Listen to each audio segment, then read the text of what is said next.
Hello, and today we're going to talk about some of the wonderful features of the Janome S7 Skyline machine.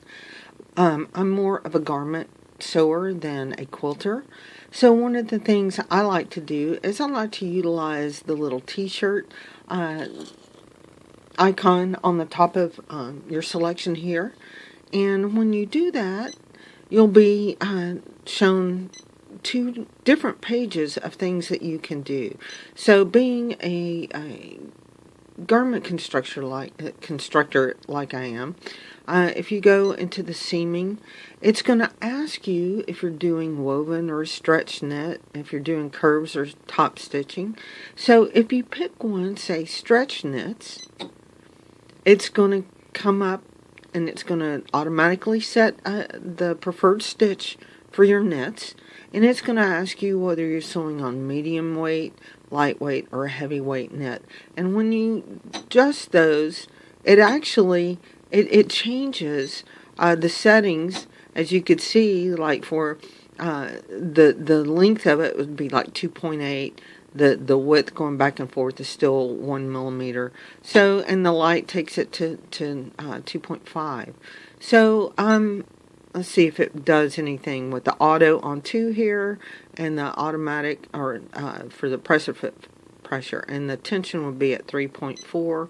So if we go to the heavy, it's still at 2, but the tension would go up to 3.8.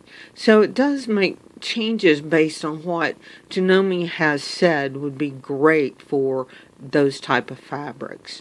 Okay, so we'll go back again. And if you're going to do your edge stitching, your over edge stitching, if you don't have a serger, it's going to ask you your woven, your stretch knits, heavy weights, and if you go into your stretch knit, it's just going to set it up. It tells you to use your M foot. When you're woven, it takes the correct stitch. Again, your M foot. Let's go back. If you're doing a blind hem or your shell tuck, it's going to ask you which one. You set up for a blind hem, it's going to tell you your G foot, and then again, it'll ask for either a stretch or woven fabric. And that woven is the default. If you come up with stretch, it changes the actual width of it. So you can just see, the differences in the stitches. It is a different actual stitch on the machine for, let's see, which one is this? Trying to find the exact stitch for this one. This appears to be,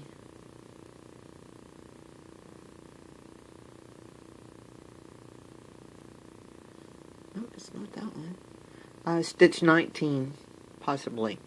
So, and then this one right here.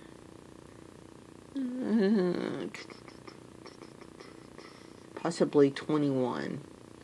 It could be 13. So there's just different stitches that it uses.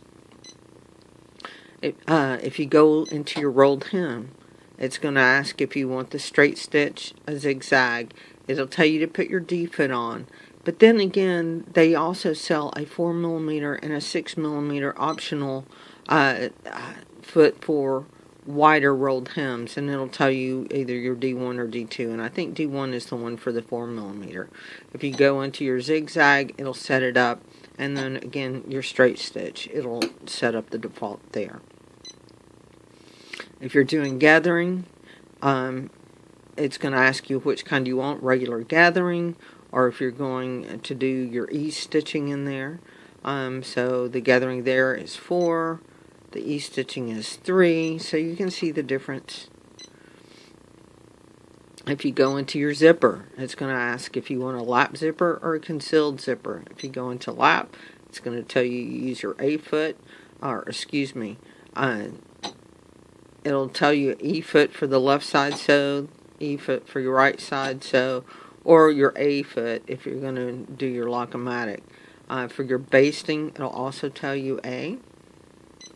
We go back, if it's a concealed zipper, you can do it with your A foot as well, or you can use the concealed zipper foot, which is an optional foot that you can get. Let's see.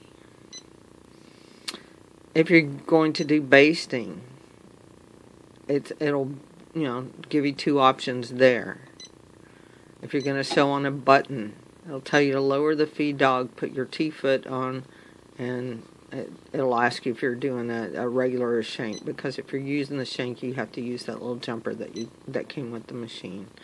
If you're doing applique, it gives you choices for applique that you can do. And as you change these around, it does actually change the settings for each of the feet, or each of the stitches. If you're going to do patchwork, it'll ask you if you're going to do your straight stitch or the locking at the beginning and end. Quilting stitches, you have a few here, and the quilting is a completely different beast on its own, so we'll take care of that later. The tack down this is good at the top of the pockets. It's just a little stitch. It adds extra strength to where your pockets attach to your shirt. So that's a really quick video on some of the wonderful things that you can find under your t-shirt option. I hope you like it. Enjoy your S7. I know a large portion of this translates to the S9, and I think the S9 probably has more options available under that. So enjoy, play around. Talk to you later. Bye.